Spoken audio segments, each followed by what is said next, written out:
possible au Zen, au mois d'octobre, à l'espace Champéret. Et je suis en présence de Chris Levavasseur.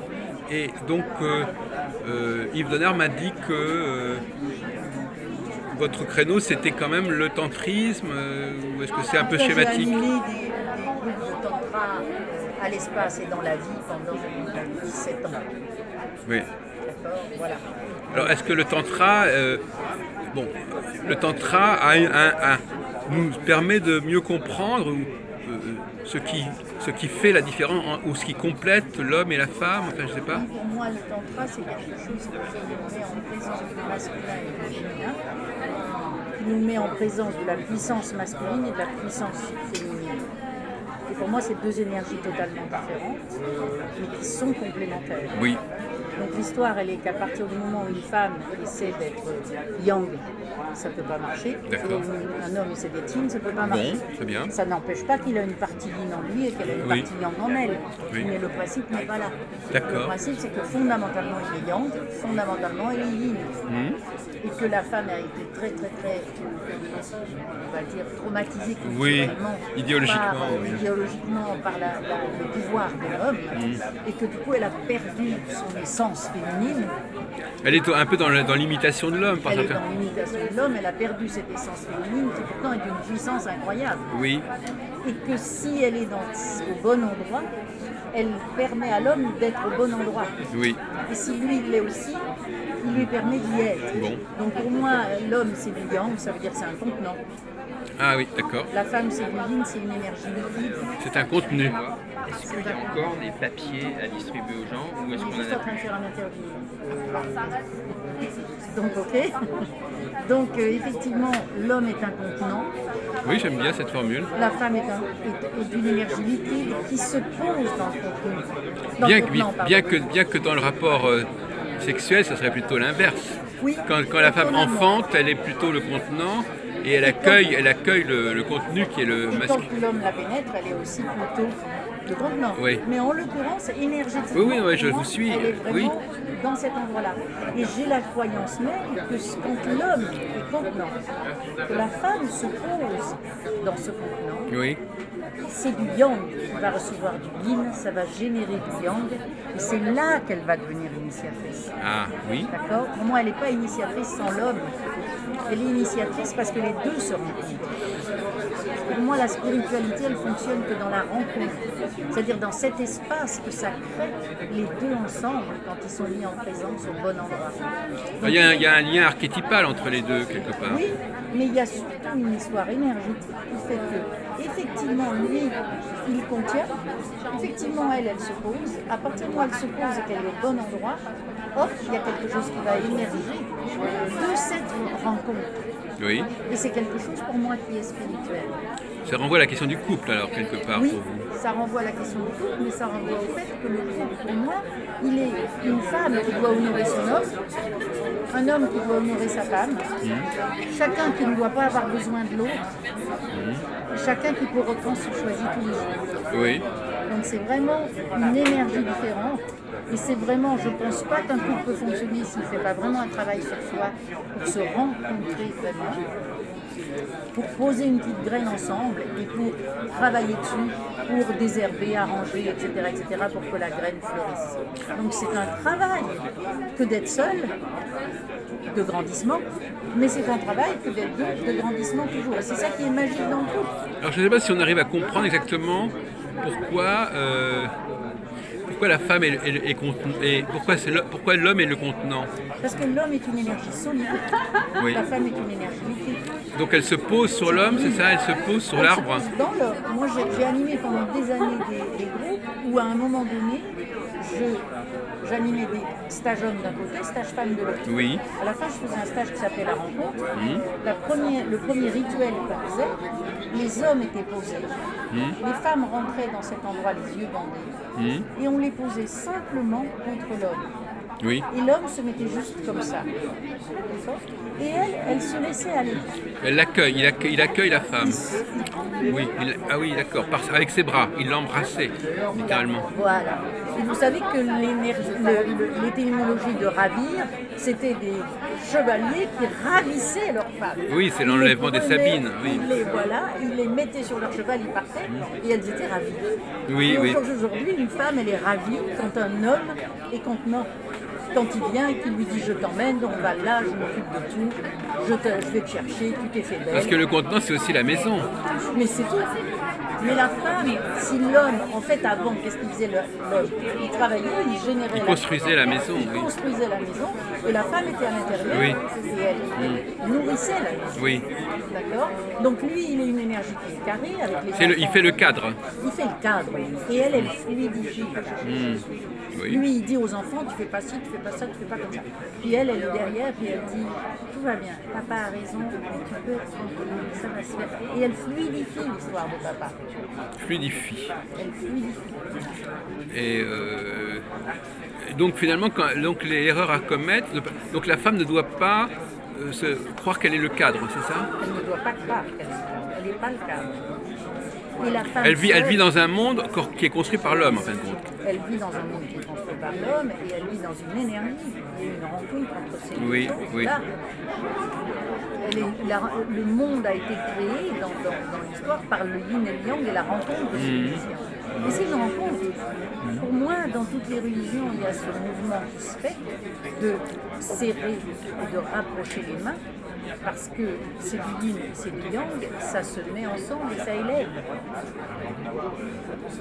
C'est une image qui élève, mais c'est une spiritualité. On peut dire aussi que d'une certaine manière, Chris, on peut dire aussi que d'une certaine manière, l'amour de l'homme pour la femme l'amène à lui attribuer beaucoup de force, de valeur. Et donc attribuer, ça veut dire remplir. Mais là, en l'occurrence, là encore, c'est le contraire. Là, c'est la femme qui serait le contenant.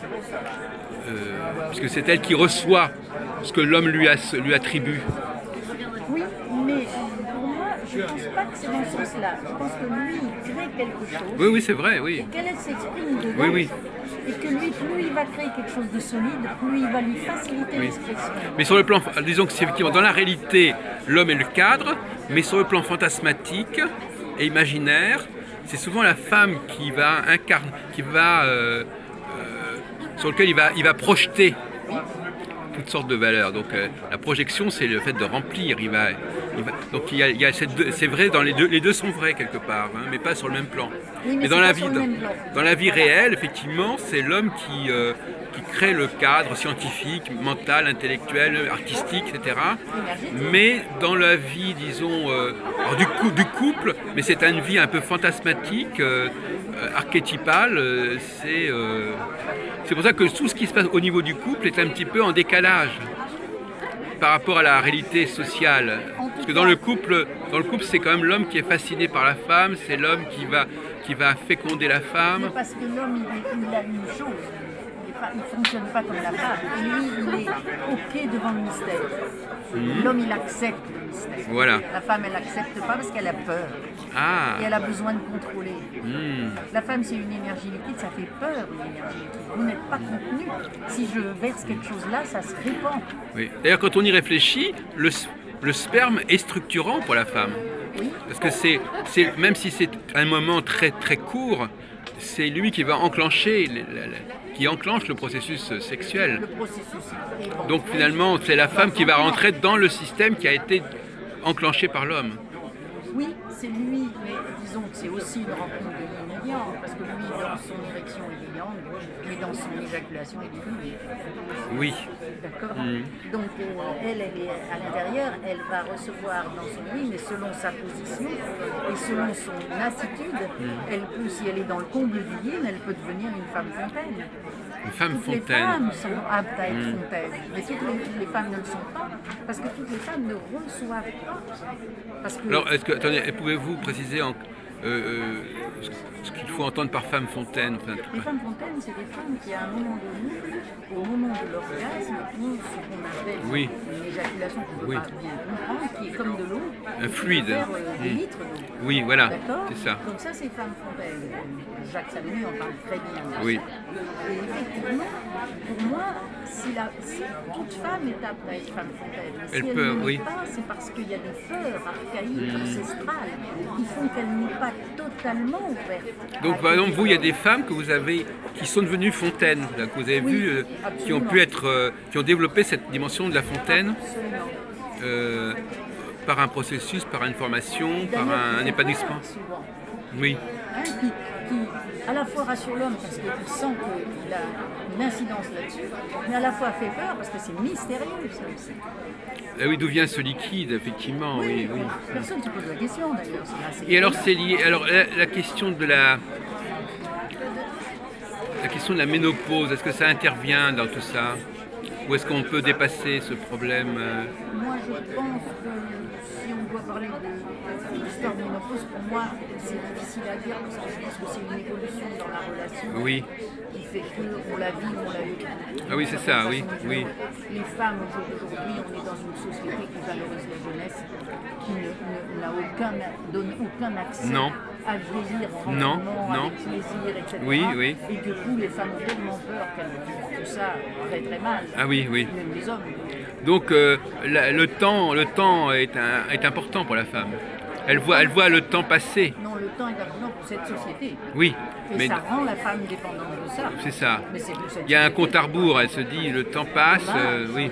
Dommage, justement, parce qu'il y a des beaux moments à tous les âges et tout peut être vécu tranquillement. L'histoire pour moi, c'est que si on vit sa vie pleinement, à chaque instant, il s'en fout de vieillir. Moi je vais avoir 70 ans là, je m'en fous d'avoir 70 ans. Parce que j'ai tellement bien vécu mes 40 ans, mes 50 ans, mes 60 ans, tout va bien. J'ai pas une envie de regret de quelque chose, de revenir en arrière. Tout va bien, c'est magnifique en même temps d'avoir 70 ans. Oui. Pour moi, si on vit sa vie comme il faut, acteur de sa vie, présent dans sa vie, on va doucement vieillir et on va doucement s'acheminer vers une mort tranquille. Pas grave. Si j'ai bien vécu ma vie, et si j'ai bien vécu ma vie, je n'ai pas peur de la mort. Mais oui, c'est-à-dire que vous êtes contente de... oui. Alors pour revenir... Je suis contente, pas contente, Enfin, je suis heureuse. Oui. Parce que effectivement, vous n'avez pas poursuivi des schémas qui ne vous convenaient pas. Enfin, Oui, tout à fait, parce que j'ai toujours vécu tout ce qui se présentait en étant actrice de ce qui se présentait et en le vivant à 100%.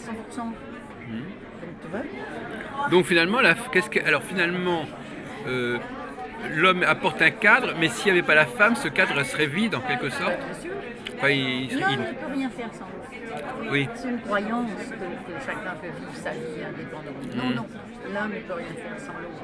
Et les deux créent quelque chose. Oui.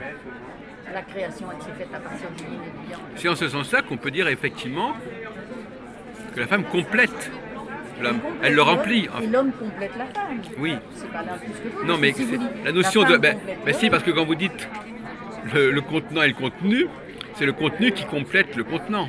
Et le contenant qui complète le contenu. L'un Oui, n'a pas enfin... besoin. Parce que si vous dites aux femmes qu'elles complètent l'homme, ça va pas du tout leur plaire. D'accord, hein, non mais moi. je traduis, mais parce qu'effectivement c'est vrai que quand vous mettez des Ils sont fleurs dans un vase, complémentaires. c'est les fleurs qui viennent compléter le vase qui est vide. Mais ils sont complémentaires. Oui, bien sûr, mais ça c'est un mot qu'on emploie beaucoup, mais on ne met pas toujours un contenu. Mais enfin bon, c'est un autre problème encore. Alors pour avancer un peu, pourriez-vous nous parler plus spécifiquement de ce que c'est que l'expérience tantrique, voilà. Pour moi, en tout cas, d'abord j'ai envie de dire que le tantra c'est un outil et que chacun l'utilise à sa façon. Oui. Donc personne ne peut dire vraiment l'outil tantra, c'est un outil pour d'une manière holistique amener les gens vers une spiritualité laïque. D'accord?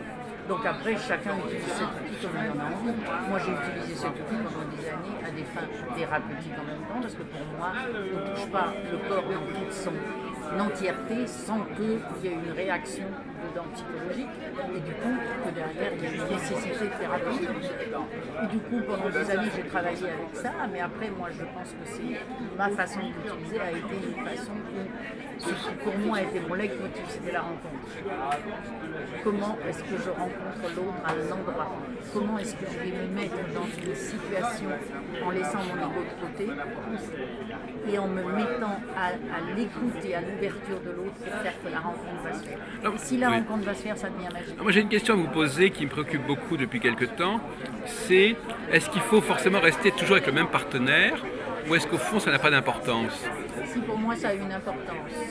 Le chemin que je fais avec mon partenaire, c'est un chemin d'évolution et c'est un chemin d'engagement.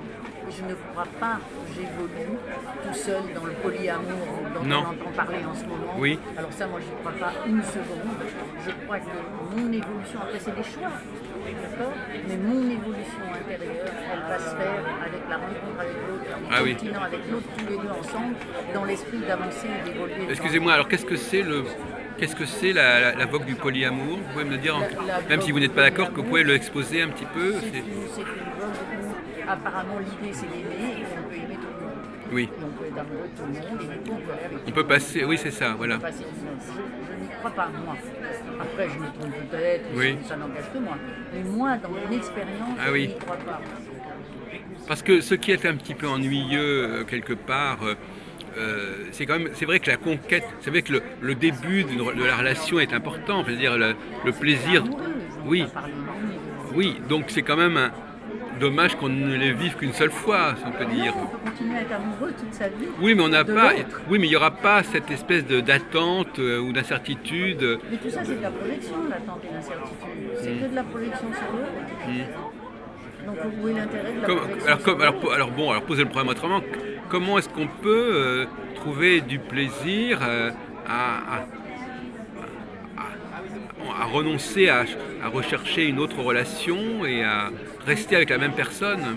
Mais c'est pas renoncer, c'est s'engager dans une autre aventure. Oui. Je renonce pas à quelque chose. Vous savez, j'ai des amis qui animent d'ailleurs des groupes. Et pour moi, ils font du tantra.